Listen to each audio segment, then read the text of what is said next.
everybody. It's Kelly Russell, the Rock Your Joy Coach. Thank you so much for joining me today. Welcome to my channel.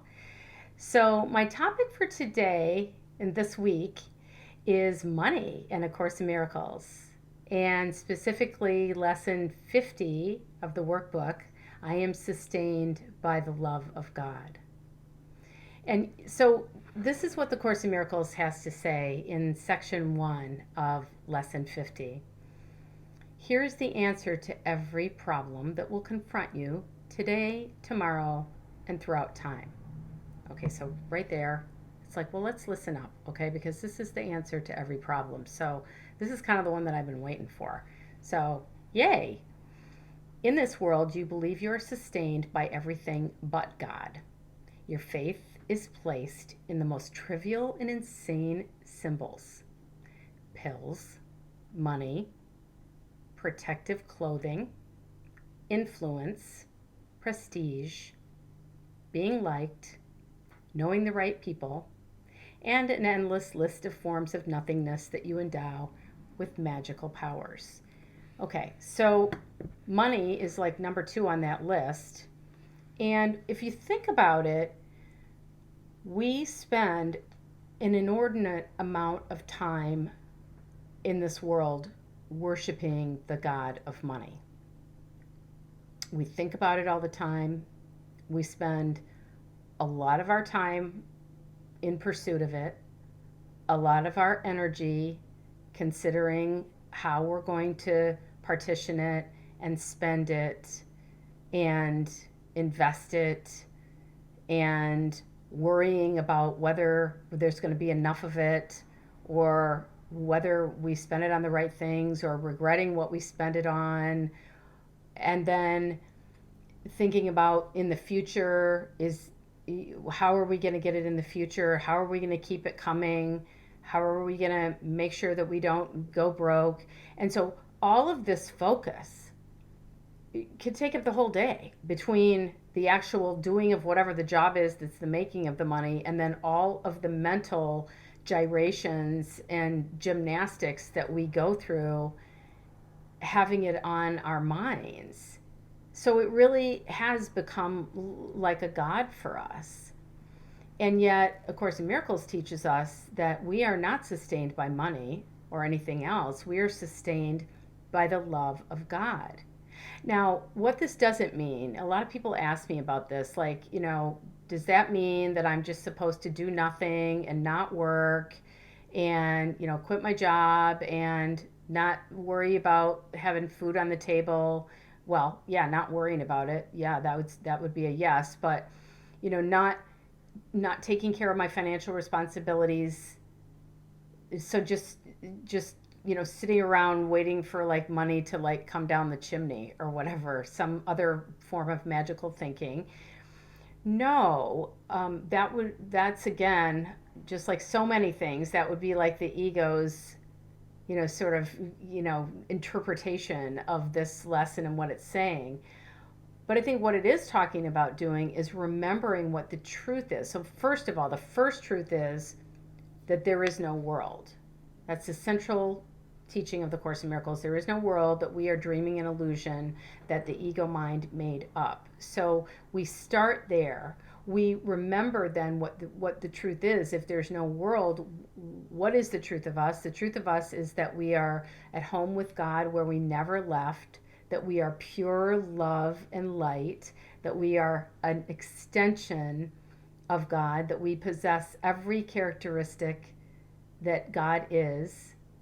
And so that's the truth of us. And so anything that is going to happen in this world, it's coming from whatever we are making real in our minds. So if we are making real in our minds that we are separate from God, that we are separate from each other, that this world is real, and that we have to work really hard to make money, that we have to chase it all the time, that we have to worry about it, that it has to be front and center in our consciousness at all times, then that is going to be what our reality is, and we're going to have what's a life that feels like scarcity and that feels like it's ruled by the pursuit of money and what we can buy with it, and what we can acquire with it. If we put the love of God as our source instead of money, and say that we are actually sustained by the love of God, and we make that our priority, and we put the love of God in the position, the first position in our minds, that opens us to be coming from a place of love instead of scarcity. It allows love to flow through us unobstructed, and it allows us to be able to be in a consciousness that attracts that abundance to us instead of keeping it pushed away by scarcity.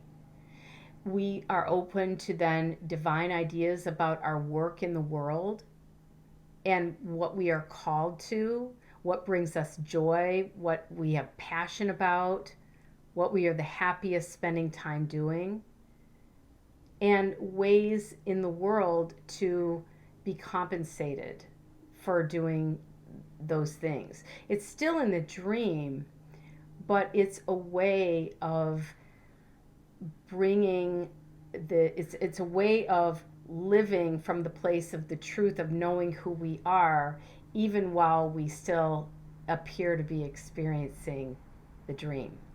And I can tell you from my own experience that I lived for many years from a place of scarcity and lack and feeling separate, and having that be reflected as my financial picture in the world, in terms of how much money I earned, what my credit score was, the kinds of conflicts I found myself in, both inner conflict and outer conflict, and just my whole relationship with money.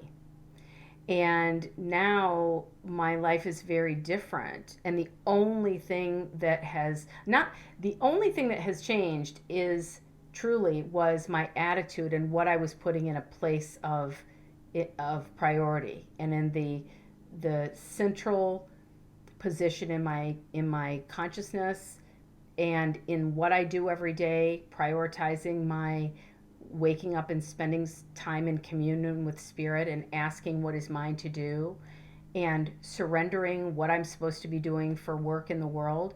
That has changed too, but that has changed because I invited spirit to guide me and direct me, knowing that is an intelligence that is far beyond my own, that can be in the driver's seat in terms of what I'm supposed to be doing for livelihood in the world. And so if this is, if you find yourself having these arguments with yourself, whether you're in a place of scarcity or lack, or whether you're in a place of abundance, but you're finding yourself being exhausted, worrying about how to stay there, or that you find yourself thinking about money all the time or preoccupied with it, and if it's truly feeling like you've been putting it in a position of a God in your life, my invitation is for you to reverse that and to consider putting spirit in that position instead.